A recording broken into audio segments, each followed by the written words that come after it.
Hi guys, and welcome back to Drukhari 101.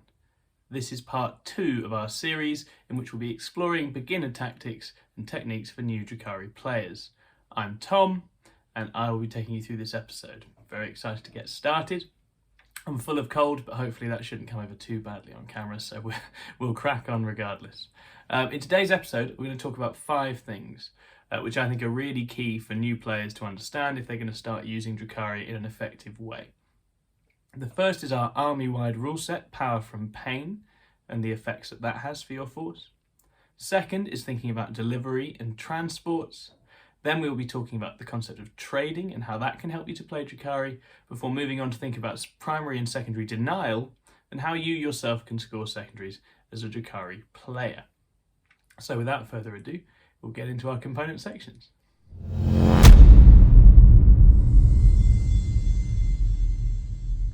So, Power from Pain. Fans of Drukhari lore will know that they themselves thrive on inflicting suffering, so the longer that a battle goes on, the more powerful they become. To reflect this in-game, Drukhari get an army-wide series of buffs that you only unlock by taking mono-faction Drukhari. I'm rather assuming that you'll be playing mono-faction Drukhari, especially if you're just getting started. Now, these buffs ramp up over the course of the game. In turn 1, all units with Power from Pain have a 6-up invuln save. Not to be sniffed at, but quite a starting buff. In turn 2, the really powerful buffs start to kick in, with army-wide advance and charge on units with Power from Pain. This enormously increases your threat range, and we'll talk a little bit in the delivery section about how you as a Drukhari player can sort of set yourself up to really benefit when advance and charge kicks in turn 2. In turn 3, you get a +1 to hit.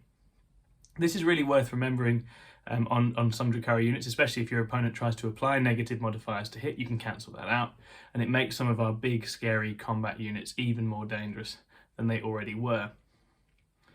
In turn 4, the 6-up invuln becomes a 5-up invuln, which makes things like your infantry much tougher to shift in enemy shooting, and can help them to hold on and cling on and survive towards the end of the game. Units like Cabalites suddenly become surprisingly sticky once you've got a 5-up invuln applied on the entire squad. And finally, in the final turn, units become immune to morale, so they're not going to run away.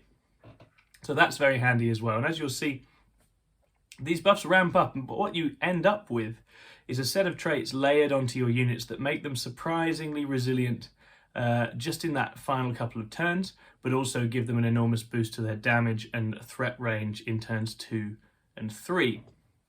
So as a Drukhari player, you want to be thinking long term about Power from Pain and making sure that your game plan links up with these buffs as they arrive.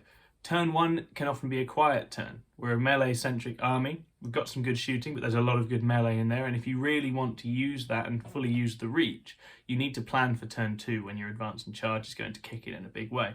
Likewise, the +1 to hit will then increase your damage output in that sort of second round of combat once you've already arrived and started fighting as well. Finally, for those sorts of important late plays for objectives or trying to hold on, it's very important to remember that you've got a 5-up invuln to tank some shooting, keep your units in position that little bit longer, and that you're not going to be running away towards the end of the game. So that's Power from Pain. I encourage you to try and remember it as much as you can as you start playing your games, and to sync up your game plan with those buffs as they arrive. You don't want Cabalites out in the open until they've got a 5-up invuln to rely on if you can. You don't want to be in a position to sort of be trying long bomb charges turn 1 when you can make more almost guaranteed charges turn 2, stuff like that. So delivery and transport. So let's think about this. As we just discussed, Drukhari become a lot quicker with the advance and charge once turn 2 kicks in. Delivery for the Drukhari is everything. They're a transports-oriented army, whether you're taking raiders with their larger capacity or venoms with their smaller capacity. How you get your forces to the right place at the right times is the essential question of playing a Drukhari army effectively. Raiders and venoms are both big enough to take a squad and a character. So that means you need to think carefully about what you want to put in what transports. Often it's very helpful to have good melee units with good melee characters. For example, Drukhari riding with some incubi who he automatically is going to be giving buffs to. We'll discuss units and characters in more detail in the future.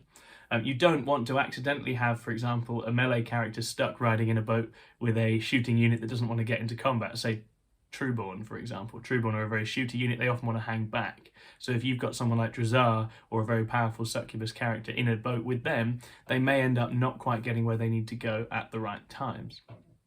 In terms of delivery, you want to do two things. You want to set yourself up in the first couple of turns to be able to threaten as many of the objectives as you can. So whether that means deploying centrally or keeping things hidden behind ruins in your first turn or so, ready to then use the disembark plus your movement plus your advance plus your charge to slingshot units out onto enemy objectives or into the enemy's most powerful or vulnerable units, then that is going to be really important. If you hang back too far, you may not be able to do that. Okay, if you've played 2 kg turn 1 and keep your transports back too far, it's often difficult then to reach out and affect as much of the enemy as you would like. And sometimes Drukhari armies lose games by taking too long to get going, too long to get into the position. Obviously, transports are fragile and they can be destroyed. Sometimes players get a bit too worried about this. I think the key thing is to set up and position transports in such a way as when they are destroyed, you can benefit in some way from that. Whether that's dropping the units that fall out into a ruin where they can't be shot, utilising cover, dropping them onto an enemy objective where OBSEC then causes problems and then those troops need to be removed, or simply using the terrain as well as you can to mean that just destroying the transport then creates another problem for your opponent. That's really important. So a good example is, you have a whole boat full of witches. Witches are very fragile. Your opponent has a good shooting lane on the raider and destroys it. What they don't have is a good shooting lane at a different angle. So you can then, because your raider's positioned next to a wall or something like that, your witches can then fall out behind the safety of the wall where they will then be ready to jump and fight next turn. So it's all about positioning your raider, anticipating its destruction and being ready to take advantage of its destruction. Turning the death of your units into something that you can exploit for advantage. So that's delivery and transports. Another important concept for Drukhari players is trading. This is something that's very popular in 9th edition as a term. And trading is simply about losing less points than your opponent in exchanges in combat or shooting. So as a Drukhari player, this is really important because we've got very fragile but very hard-hitting units that are often quite points efficient, especially at the moment. Take a unit like Incubi, which is 80 points. It's very much capable of damaging in combat and killing a unit that's worth, 150, 200 points quite happily. But you need to get it to the right place to do that and use it at the right time. So as a Drukhari player, you always want to be having a sense in your mind of how expensive are my units, how expensive and important are my opponent's units, and can I set up combats, for example, in the fight phase that are going to allow a cheaper unit of mine to take out a more expensive and powerful unit of my enemies. If you keep doing this over a game, your opponent's resources are going to bleed out over time and you should be able to play a longer game with more of yours. So with our big, powerful glass cannon characters, for example, the Super Succubi, Super Archon, Drukhari, these kinds of units should be picking fights across the battlefield in which they are going to take out units that are more expensive and more important to our opponent than our characters are to us. Likewise, think about objective play. If you're going to go and take an objective, you don't need to send your whole army. If all you're trying to do is take it off your opponent for a turn, and then they'll take it back next turn, often that's the way with Drukhari, we're not very good at holding objectives, so you don't want to overcommit, then maybe one squad of Incubi can do the job. If there's like a weak enemy troop unit, you're like, right, I'll send the Incubi can clear out my opponent, and then they'll get killed in turn, but hopefully we'll continue to, as they say, trade up when your units are doing a more important job, killing off more than they are worth, and costing your opponent points in the game. Continuing to trade up as much as you can through the game, especially in melee, is essential for the Drukhari. So denial. Denial takes a couple of forms, primary and secondary. As a Drukhari player, we are often better at shutting down enemy scoring, particularly on the primary, than we are at achieving it ourselves. We're quite fragile. If we get into a position where the enemy can put pain on our objectives, we may struggle to hold them long term. Which means that for denial, what we want to do is try and shut down the enemy primary as much as we can. Luckily, we have a lot of tools for doing that. As I mentioned in the trading up section, our cheap but very nasty characters can just go and take objectives on their own sometime. If one's left vulnerable and there's an easily killed unit on there, they can go and do that. But what we also have is a lot of very cheap obsec units. Objective secured, obviously meaning that if an obsec unit is on objective and there's no other obsec from your opponent on there, then we hold it. And sometimes that can mean sacrificing, say, a unit of Cabalites or a unit of Witches and just throwing them onto an enemy objective to shut it down so they don't score primary. Sure, we might lose the Cabalites or Witches, and that's almost certainly will, but that's okay because we've kept the primary down. We want to be trying to shut the opponent down on primary to 5 to no primary as often as we possibly can when we're playing the game. Sometimes that means being careful with what you kill and when, what fights you pick and when. You don't want the opponent to suddenly be able to drop obsec or bring obsec onto an objective because we were sloppy in terms of the targets that we picked on. So yes, be ready to sacrifice characters to clear our enemy off objectives. Be ready to sacrifice obsec units to shut down their primary on objectives as well. And be ready to deny them as much of the primary as we possibly can. What you will find is, whilst it might not be easy for you to hold objectives, if you're making it so your opponent is having to fight to retake their own objectives every turn, it'll be much easier to hold on to your own. So it's a sort of offensive forward pressure, and it's another reason that Drukhari have to be sort of balls to the wall going forwards, not holding anything back, not holding and being fearful in our play. We have to be very assertive and shut down the opponent. That way we stand a chance of gaining more points for ourselves. In terms of secondary denial, have a think about what your opponent's trying to do. Are they trying to deploy scramblers? Are they trying to keep banners up? If you're shutting down primary, you're also taking down their banners, so that's a very good one to be able to do. If they pick something like Assassinate, maybe our characters can just hang back for a couple of turns, start making them sweat about the points they want to try and earn from Assassinate, and then fight them on our terms as they try and come and get our characters.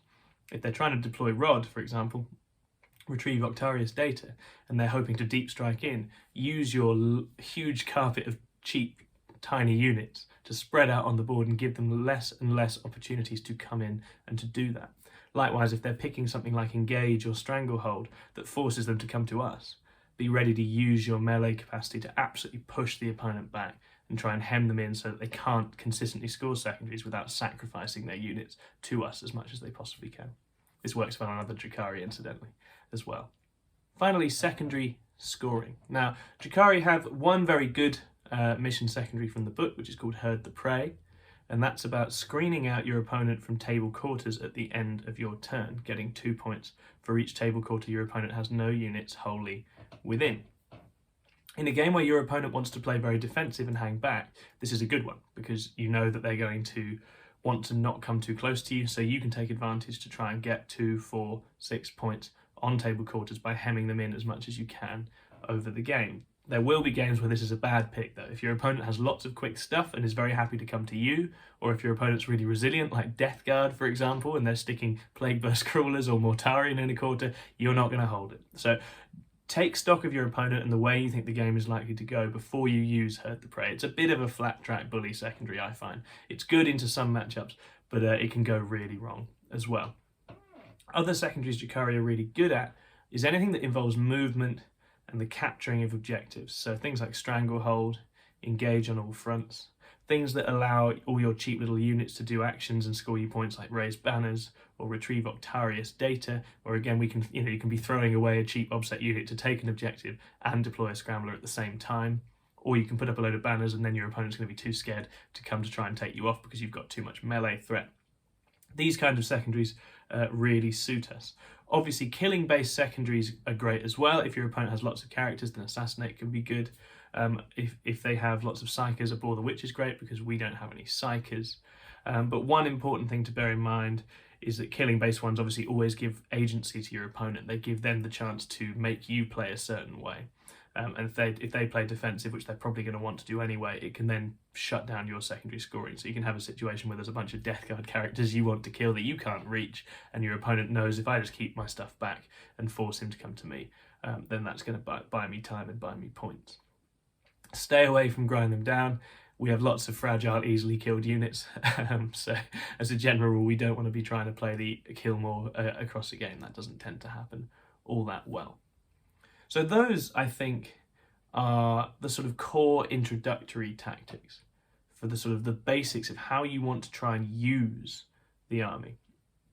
In subsequent episodes, we're going to start going into more detail on the kinds of faction traits, relics, and powers and stratagems available to you. We'll think a little bit about what sorts of units Drukhari have and how you can use those to create a more cohesive game plan. Happy hunting. I'll see you back for installment 3.